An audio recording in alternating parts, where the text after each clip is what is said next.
جی السلام علیکم رحمۃ اللہ۔ میں غلام مرتضیٰ ظفر کینیڈا سے ظفرنامہ لے کر حاضر ہوں۔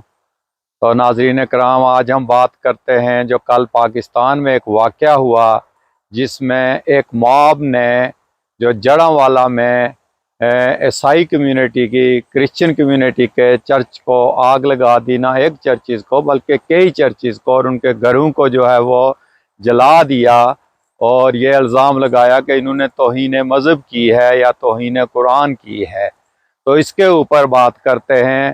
ہم بہت مذمت کرتے ہیں اس واقعہ کی، اور یہ ایک واقعہ نہیں ہے، یہاں بہت سے ایسے واقعات پچھلے ایک آدھ مہینے کے اندر ہوئے ہیں کہ جس میں ایک موب آتا ہے اور آ کر یا تو مسجد کے مینار گرا دیتا ہے اور دندناتے پھرتے ہیں، اور یا جا کر کسی چرچ کو گرا دیتا ہے، اور پھر نعرہ تکبیر اور لبیک یا رسول اللہ کے نعرے لگاتے ہیں اور کہتے ہیں کہ ہم نے بڑا نیکی کا کام کیا ہے۔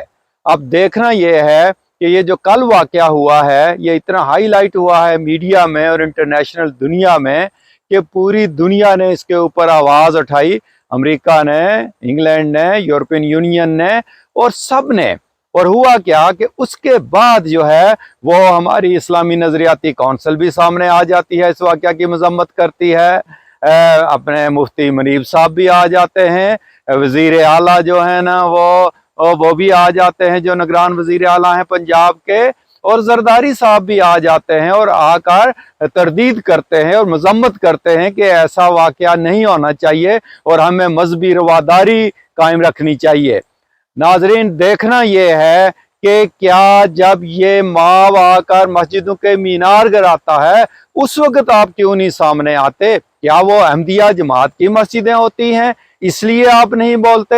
جب یہ موب چیلنج دیتا ہے اور آپ کو ڈیڈ لائنیں دیتا ہے اور کہتا ہے کہ اگر ان قادیانیوں کی یا احمدیوں کی یا مرزائیوں کی جو بھی آپ نام لیں مسجدوں کے مینار نہ گرائے گے تو ہم خود جا کر گرائیں گے، اور پولیس ساتھ ہوتی ہے اور وہ جا کر گرا دیتے ہیں، مگر اس وقت نہ کوئی وزیر اعلیٰ پریس کانفرنس کرتا ہے، نہ زرداری صاحب بولتے ہیں۔ ان کے اپنے سندھ صوبہ میں جہاں پیپلز پارٹی کی گورنمنٹ ہے، وہاں سانگڑ میں مسجد کے مینار گرائے گئے۔ پنجاب میں اسی فیصل آباد کے ایریا میں ابھی ایک دو دن پہلے مسجد کے مینار گروائے گئے ہیں۔ تو اس وقت آپ کیوں نہیں بولتے؟ کیا آپ یہ چاہتے ہیں کہ یہ لوگ قانون کو ہاتھ میں لیں اور جا کر جو ہے نا یہ مندروں کو اور مسجدوں کو اور کلیساؤں کو، چرچز کو گراتے پھریں، اور اس کے بعد جب انٹرنیشنل دنیا میں شور مچے تو آپ آ کر بیان دے دیں اور کہیں کہ ہم سخت ایکشن لیں گے، مگر ویسے آپ خاموش رہیں؟ یہ پک اینڈ چوز کیوں ہے؟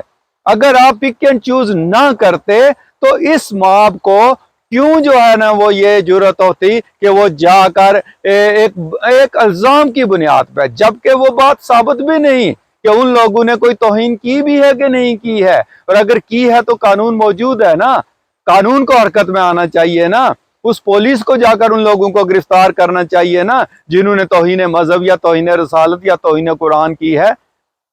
دیکھیں، کیا یہ توہین صرف پاکستان میں ہی ہو رہی ہے؟ باقی دنیا میں مسلمان نہیں ہے؟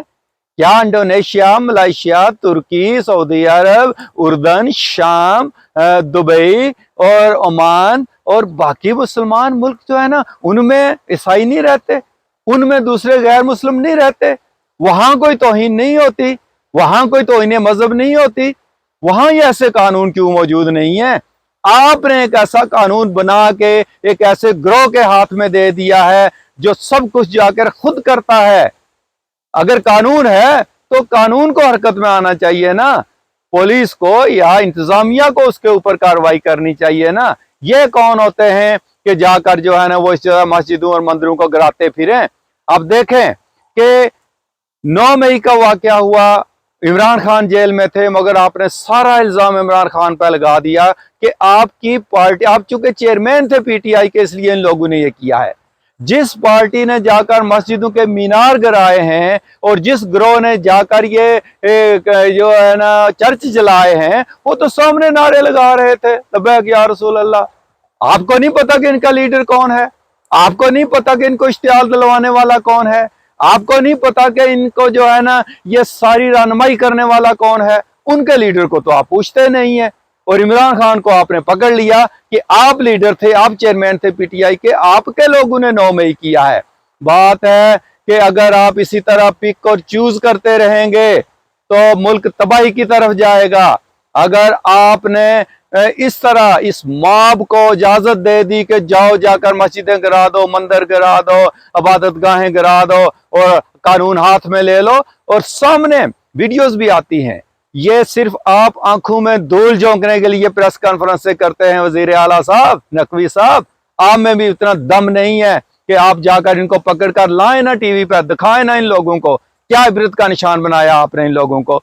पकड़ते हैं और दूसरे दिन उनकी जमानतें, बल्कि आप पहले डील करके आते हैं कि हम पकड़ेंगे, इनको छोड़ देंगे, हमें जरा लोगों के जज्बात ठंडे करने दो, क्योंकि बड़ी ज्यादती हुई है, इंटरनेशनल दुनिया में हमारी बड़ी बदनामी हुई है। और उसके बाद आज दिन तक आपने किसी को सजा दी है जिन लोगों ने ये काम किए हैं?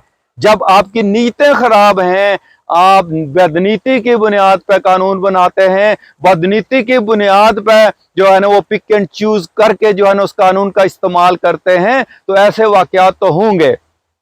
मतलब शर्म का मकाम है कि अगर वही मॉब जाकर अहमदिया मस्जिदें गिरा दे और उसी मॉब का लीडर आकर प्रेस कॉन्फ्रेंस करे कि जिला जेलम में जितनी भी कादियानियों की मस्जिदें थी उनके मीनार गिरा दिए गए हैं, अब हम अपनी कॉल वापस लेते हैं। तो आप कुछ नहीं बोलते कि आप कौन होते हो भाई ये करने वाले? आप कौन होते हो ये कॉल देने वाले? और आप कौन होते हो मस्जिदों के मीनार गिराने वाले? अगर कानून है तो कानून को हरकत में आना चाहिए ना, लाए ना कोई कोर्ट का आर्डर और आकर मस्जिदों के मीनार भी गिराएं, कोई मज़ामत भी नहीं करेगा। क्योंकि अगर पुलिस खुद या इंतजामिया या डीसी या जो भी नाज़म या जज कोई भी आकर वहां कानून की हुक्मरानी के लिए और कानून के जो वारंट हैं वो लेकर आता है तो कोई मज़ामत नहीं करेगा। आए ना, आप गिराए ना। मॉब को क्यों इजाजत देते हैं? ये मॉब जो है ना ये आपने पाले हुए हैं, ये आपके अपने हैं, जिसको चाहें आप इस्तेमाल करें और जिसके चाहे मंदिरों को और गिरजाघरों को और मस्जिदों को गिरवा दें और जब चाहें प्रेस कॉन्फ्रेंस कर लें। जरदारी साहब ने उस वक्त क्यों प्रेस कॉन्फ्रेंस नहीं की और मजम्मत नहीं की कि जब इनके अपने सूबा सिंध में जो है ना वो मस्जिद के मीनार गिराए गए हैं, एक नहीं कई जगहों पे। उस वक्त ये वजीर आला साहब ने क्यों मजम्मत नहीं की जब पंजाब में जो है ना वो कई जगहों पे मस्जिदों के मीनार गिराए गए हैं? और आज एक चर्च के, वो भी काबिल मजम्मत है, ईसाई बेचारे इतने डरे हुए हैं कि वो क्या तौहीन मजहब करेंगे, वो क्या तौहीन कुरान करेंगे, वो क्या, उनको तो आपने इतना डराया हुआ है कि उनको पता नहीं कि उनकी जिंदगी कितनी खतरे में है। और ये इल्जाम लगवाकर खामखा जाती रंजिश की बुनियाद पर कोई मुल्ला उठ के इल्जाम लगा देता है और फिर हला हला हला करके सारे जो है ना वो मंदिर मस्जिदें गिरा दिए जाते हैं, लोगों को आगें लगा दी जाती हैं, उनको सड़कों पर घसीटा जाता है, मगर उस वक्त कानून हरकत में नहीं आता। इसलिए जब तक आप जो है नेक नीति की बुनियाद पर एक्शन नहीं लेंगे और इन लोगों को इबरत का निशान नहीं बनाएंगे, उस वक्त तक ये कानून इसी मॉब के हाथ में रहेगा और इस तरह के वाकयात होते रहेंगे और आप डमी बनकर बैठे रहेंगे, चाहे वो वजीर आला हो, चाहे वो वजीर आजम हो, चाहे वो जो मर्जी हो। आप लोगों की नीयतें खराब हैं, आप लोगों ने इस मुल्क को तबाह बर्बाद कर दिया है, क्योंकि आप पालते हैं ऐसे ग्रोहों को जो जाकर अमन खराब करते हैं और फिर आप उनको जब पकड़ते हो तो उनकी जमानतें हो जाती हैं, उनको छोड़ देते हो, सिर्फ लोगों की आंखों में धूल झोंकते हो। खुदा करे कि आपको अकल आए और ऐसे कानून हाथ में लेने वाले लोगों को आप इबरतनाक सजाएं दें। जब तक ये नहीं देंगे उस वक्त तक ऐसे वाकयात क्या पहले भी बहुत हुए हैं, आइंदा भी होते रहेंगे, मगर आपको शर्म नहीं आएगी, आप सिर्फ प्रेस कॉन्फ्रेंसें करेंगे और चले जाएंगे। अल्लाह करे कि ये मुल्क बचा रहे ऐसे दहशत गर्दों से कि जो दहशत गर्दी करते हैं और दंदनाते फिरते हैं और फिर कानून से भी बच जाते हैं।